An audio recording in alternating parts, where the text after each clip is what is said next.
नमस्कार दोस्तों स्वागत है आपका मेरे चैनल में। आज मैं कुछ चार्जर्स के बारे में डिस्कस करूंगा। चार्जर्स के बारे में, मोबाइल के चार्जर्स।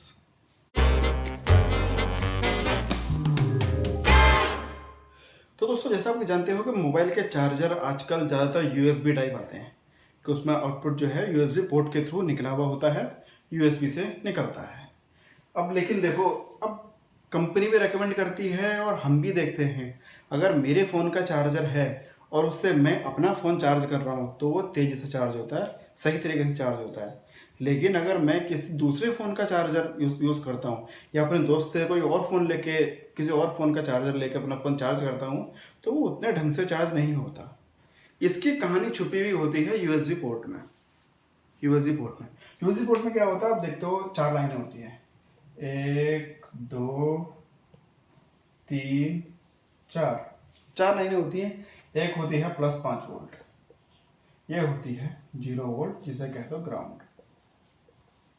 ठीक, बीच की जो 2 लाइनें हैं ये एक होती है डाटा प्लस, एक होती है डाटा माइनस। इसका प्रयोग तब होता है जब हम किसी से बातचीत कर रहे होते हैं, तो पावर तो यहाँ से मिलती है, बातचीत करने के लिए 2 लाइनें हमें चाहिए होती हैं।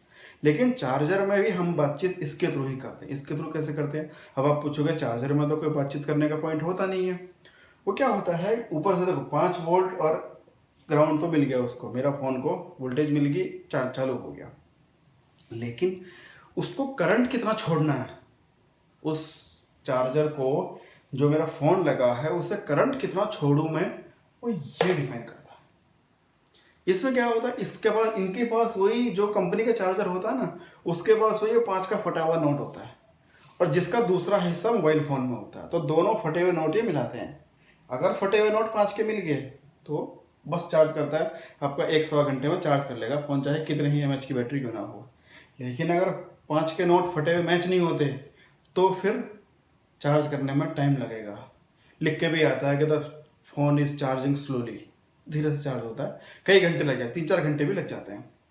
तो वो 5 का फटा नोट बेसिकली है क्या?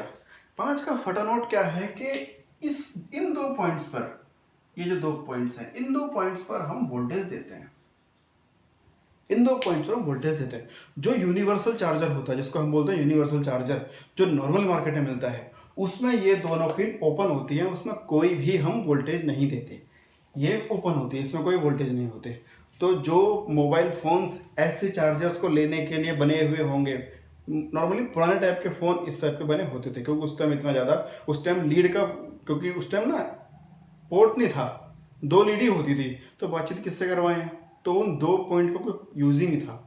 तो यूनिवर्सल चार्जर होते थे पहले वाले, उसमें ये दोनों को कुछ वोल्टेज नहीं मिलती थी।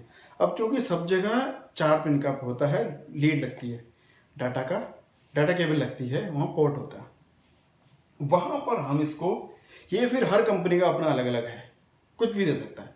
एप्पल का अलग है, माइक्रोसॉफ्ट का, सैमसंग का अलग है, नोकिया का अलग है, और भी कोई फ़ोन हो गया उनके अलग हैं। क्या करते हैं, कुछ होती है, एप्पल होती है, वो यहाँ पर एक अलग वोल्टेज देगी +D+ पर, वो D- पर एक अलग वोल्टेज देगी। नॉर्मल जो एंड्रॉयड फ़ोन्स हैं वो इन दोनों को एक ही कॉमन करके एक ही वोल्टेज देते हैं, जैसे 3.3 वोल्टेज दे दी या 1.7 वोल्टेज दे दी।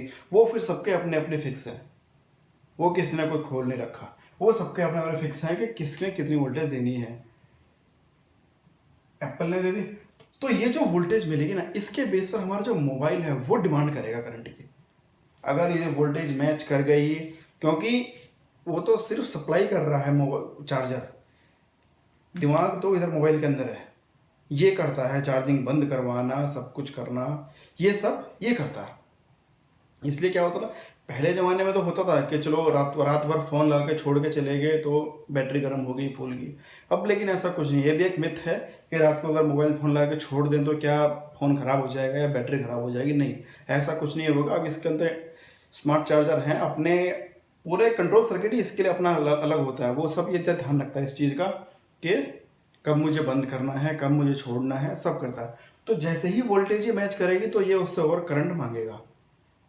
2 एम्पियर का है, लेकिन आप देखना कि 2 एम्पियर, आप अगर अपने दोस्त का 2 एम्पियर का चार्जर भी लोगे और वो आपके फ़ोन को करेगा 500 मिली एम्पियर से चार्ज या 700 मिली एम्पियर से चार्ज। क्यों? क्योंकि वो डिमांड नहीं कर रहा, जितना करोगे उतना देगा वो।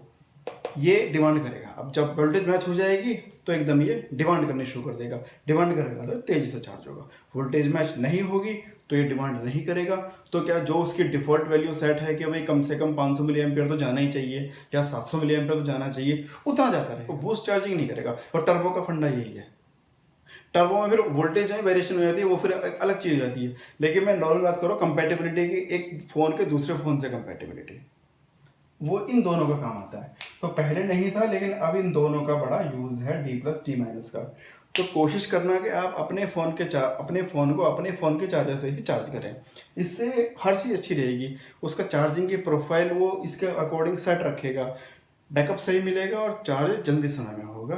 चार्ज जल्दी समय का फ़ायदा क्या होगा, जब जल्दी समय चार्ज होगा तो बैटरी हमारी पावर कम जाएगी। 2 घंटे लगा के रख रहे हो, वहाँ तुम 1.5 घंटे लगा के रख रहे हो, तो जो बैटरी कंजम्पशन है, पावर कंजम्पशन है, वो कम हो जाएगी।